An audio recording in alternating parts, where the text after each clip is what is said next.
Bem, então agora a professora Sônia Schebe vai contar-nos um pouco mais aqui nas narrativas sobre a criação do grupo de teatro na Universidade de Sorocaba e que naquela época ainda era a Faculdade de Filosofia, Ciências e Letras, né, Sônia? Sim. E depois se transformou, então, no grupo de teatro Catarses. Então, a Sônia contando esse começo do grupo, que na verdade houve assim que foi autorizado, como ela contou, houve proposta de indicarem nomes, né, para o grupo de teatro e numa brincadeira, colocando catarses, por causa da catarse aristotélica, né, e nós brincamos, colocamos o K, né, no catarses e aí ficou catarses, e aí ficava aquela confusão toda. Mas, em verdade, o pessoal gostou e ficou. Nós propusemos depois, em outros momentos, se quisessem trocar o nome do grupo, e até hoje ele permanece, né? E quase 30 anos, né, Sônia? A brincadeira aí, É uma história muito bonita, eu acho. Então, com a Sônia agora contando a parte dela toda em relação a essa criação do grupo e o teatro universitário. Voltando da parte anterior, só para documentar, a faculdade tinha o BIC, Boletim Interno de Comunicação, dava a sigla BIC, que o Aldo que criou, eu dei continuidade a esse boletim. O número 45 de dezembro de 1988, então tem assim, mestre em letras, e daí um trechinho curtinho. Comunicamos com satisfação que temos mais um mestre em letras na Fundação Dom Aguirre. O professor Roberto Samuel Sanches, no dia 29 de novembro de 88, às 15 horas, defendeu sua tese Teatro na Escola, a trajetória de um professor de português, tendo sido aprovado com distinção e recebido o título de mestre em Teoria Literária e Literatura Comparada pela Universidade de São Paulo, USP. Isso aqui é dezembro de 88, e fevereiro de 89, 2 meses depois, aparece Teatro da Fundação Dom Aguirre. E já comunicando que o teatro está autorizado, que o Roberto será o diretor, e convidando professores, alunos e funcionários do Colégio Dom Aguirre, da faculdade e os que estão lotados na fundação, para se inscreverem. E a primeira reunião, dia 4 de março de 1989, no Salão Nobre da faculdade. E isso daqui, depois, Roberto, e vários outros que estão em casa, pode xerocar tudo, certeza, pode fotografar. Farei isso, porque a memória da Sônia e organização não tem igual. Não, mas espera aí, Incrível. Roberto, isso é o meu arquivo, eu deixei tudo igual na secretaria da faculdade. Uhum. Tem que ter aqui a memória, se não extraviou, bem entre aspas, que foi a explicação que me deram. Se não extraviou, entre aspas, quando veio do Trujillo para a cidade universitária, tudo isso tinha que estar na secretaria da faculdade. Essa cópia é a cópia minha, que um dia, se precisar, eu dou para a faculdade. Bom, daí começa o grupo. A reforma do salão, a cabine de som que sai do salão, que é coisa absurda, mas a gente conviveu com isso, e que vai lá para o fundo do salão, sai do palco ali, vai para o fundo do salão. E as primeiras montagens. A primeira, Roberta, acho que você deve saber qual que é. Qual que foi a primeira? O Elogio do Amor? Acho que foi o Elogio do Amor. Elogio do Amor. Porque daí começam também as semanas culturais. Isso. Que a Sônia desenvolvia, semanas culturais, que depois passaram para as semanas de curso, né? Mas não, você... era o contrário. Perdão. Era o contrário. Cada curso tinha a sua semana. Semana de geografia, semana de história, semana de letras, semana de educação, de pedagogia, semana de filosofia. E eram muito bem organizadas. Sim. E muito interessante tudo que eles faziam. Só que eu coloquei uma proposta no conselho departamental, na congregação da faculdade, para os professores todos, de que o nosso aluno não tinha experiência de congresso, de participar de atividades simultâneas. Então, eu propus que todas essas semanas fossem simultâneas.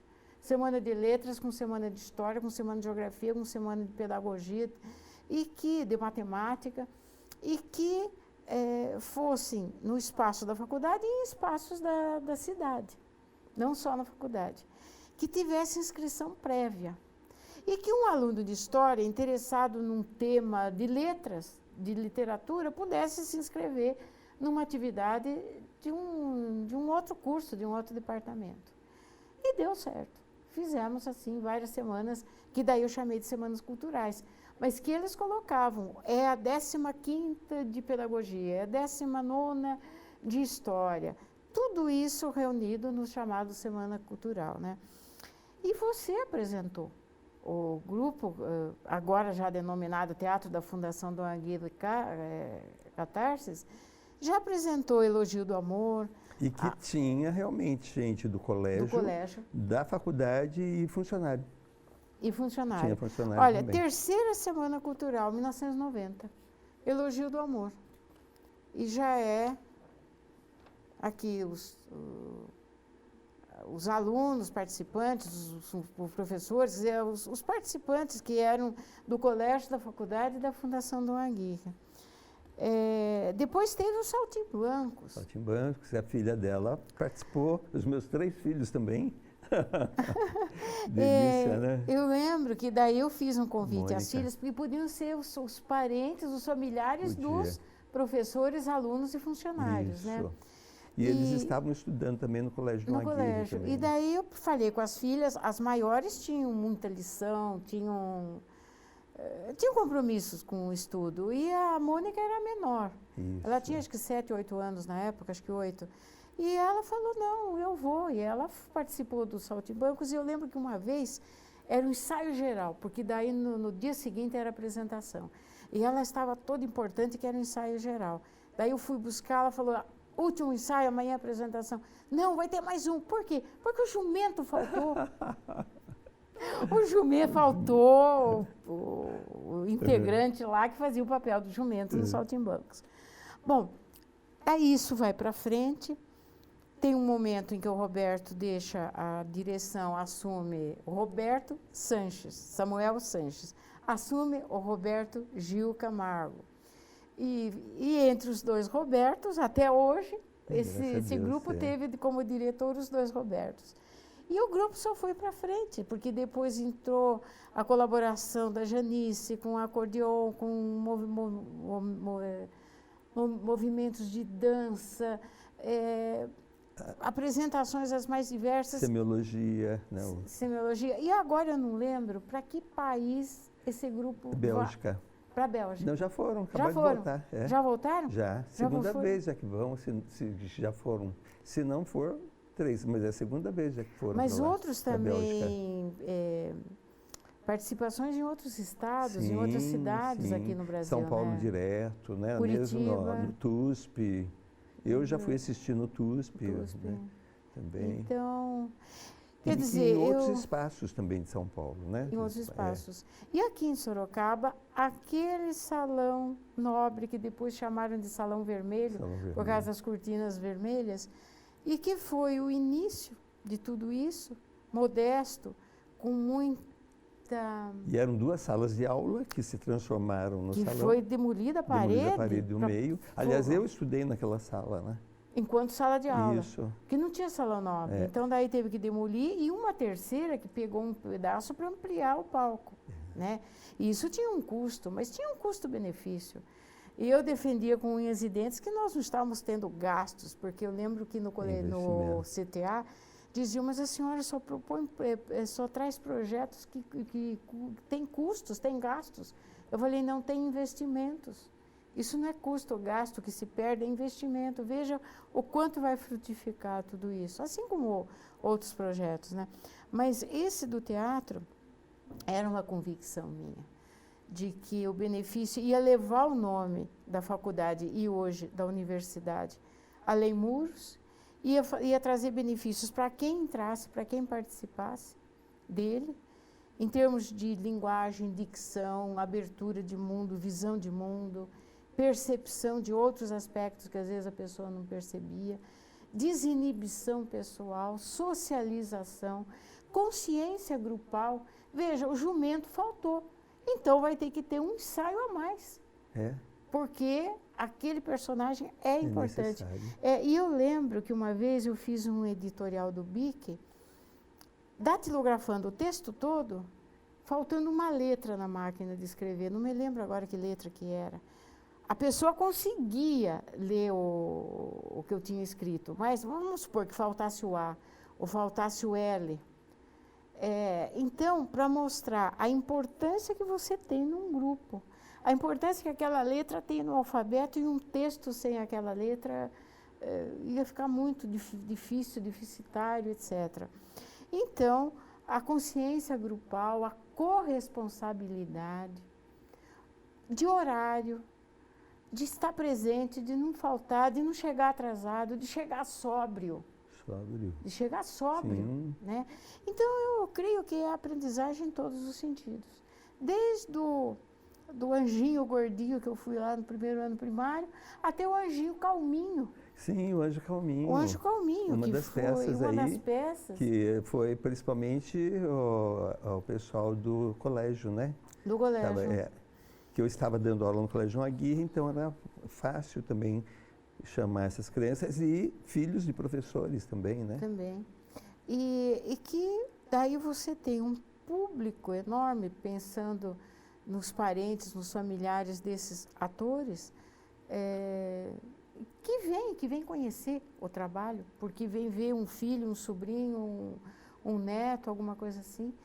Eu me lembro de vários desses alunos que entraram no grupo, mas o Ademir Filiziani, ele acabou entrando em outros grupos teatrais. Foi meu aluno no curso de História, mas tinha uma presença, né? E tinha uma dicção, um timbre de voz.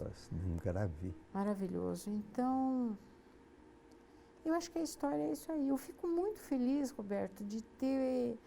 Tem hora que uma professora na época falou: cuide de outros aspectos da direção que são inúmeros. Tinha problemas de alunos inadimplentes, tinha o governo Collor, que fazia com que a direção negociasse com os alunos diretamente ao aumento de mensalidade. Eles diziam aumento zero. Era função do administrador, mas o Collor baixou lá um decreto que era o diretor que tinha que fazer. Então, eu tinha que fazer isso com o administrador, que era o Geraldo Casagrande, do meu lado lá, porque era o que entendia das finanças muito mais do que eu. Então, eu lembro que uma professora falou: não fique dando murro em ponta de faca, querendo que reforme o salão, que amplie, que tire o sinteco para pintar de preto, e que esse grupo seja criado com dotação orçamentária. Eu falei: mas eu acredito que vai ser muito benéfico, e terminou bem. Final feliz. Quanta gente que entra lá dentro assistir a essas apresentações, né? E quantas famílias, né, também entram ali. Entraram. E quem passou pelo grupo, mesmo que hoje não esteja, claro, não é permanente, se beneficiou. Eu creio. A faculdade se beneficiou, a universidade e as pessoas que integraram. E os 2 diretores. Com certeza. E você, a grande professora, né, educadora, nossa diretora, companheira. Então, conta para mim, para finalizar, como você se sente essa professora passando por tudo isso e colaborando com tudo isso, com tanta gente, como agora, né, que nós estamos vindo para cá e seus alunos param e falam assim: professora, a senhora não lembra de mim, mas eu fui seu aluno em tal época. De repente vai andando mais um pouco, o outro para. Quase que a gente não chega aqui, porque... E olha que era o horário que não tinha quase gente aqui pelos corredores, né? Não era horário... Mas o que é ser essa professora? Qual é essa sua satisfação? É muito grande. É muito grande. É a Josefina Sayeg que me inspirou, e depois outros, o próprio Aldo, a Heloísa Chimansky na PUC. Foi em vários momentos eu tive vários professores que me inspiraram, começando lá pela Josefina. E eu acho que a disciplina que eu lecionei, psicologia, ela ajuda o aluno não só a ser um aluno que vai ser curso de magistério, que vai ser professor, mas eu acho que ajuda pessoalmente também, é um desenvolvimento pessoal. E ela é múltipla. Na faculdade de Educação Física era Psicologia da Educação misturada com Psicologia Desportiva. Na enfermagem, Biologia era Psicologia da Educação, mas na enfermagem era psicologia em saúde. 2 meses eu ficava discutindo a morte do paciente, como lidar com a morte em diferentes religiões, a morte em diferentes culturas, a morte na música, a morte na literatura, como que você se relaciona com os familiares de um paciente terminal e a morte do profissional da saúde. Era a unidade que eles melhores avaliavam, né? Agora, eu tive em torno de 18 mil alunos em 36 anos. Vou no SEASA, tem ex-aluno que cumprimenta, aqui no corredor, eu fico muito feliz com tudo isso. Muito feliz, né? Com certeza. E eu lembro de você também uma série de coisas, né? Não só como professora em sala de aula, mas também quando nós, no momento em que você estava como diretora, eu lembro de uma das situações muito interessantes, é que havia uma certa rebelião dos alunos, né, num certo momento, e você começou a se comunicar com uma lousa no corredor. Então, você ia lá, escrevia, um giz mesmo, e aí os alunos iam se comunicando também por baixo, né? Era o mural do desabafo. Um mural do desabafo. E apareceu coisas muito importantes. Então você ensinou muito para nós. A faculdade que mais limpa não é a que mais se lava, mas é a que menos se suja. Puseram nesse mural. Eu lembro. E você ensinou muita coisa para nós, principalmente questão de organização, né? E a paciência que você sempre teve em função de fatos, né, que nós vivenciamos juntos, como até a invasão do centro acadêmico dentro da sua sala, né, num certo momento. Então, é uma história de vida muito bonita. E você foi convidado por mim para ser testemunha. Isso, de e como ficar em silêncio, e eles abriram até os seus armários, tiravam até seu lanche de dentro do armário. E essa paciência que sempre você nos ensinou e a organização. Mas eu aprendi muito, porque a educação é uma troca, né? Se eu conseguir ensinar um pouco, aprendi muito. Obrigado por essa oportunidade. Sônia, somos nós que agradecemos por tudo que você fez por nós e está fazendo. Então, a nossa enorme gratidão e a gratidão também por estar aqui hoje, né, conosco, com este bate-papo. E que é realmente um dos grandes exemplos da nossa vida, a Sônia Schebel. Muito obrigado, Sônia, e obrigado a vocês que nos acompanharam até agora e até a próxima entrevista.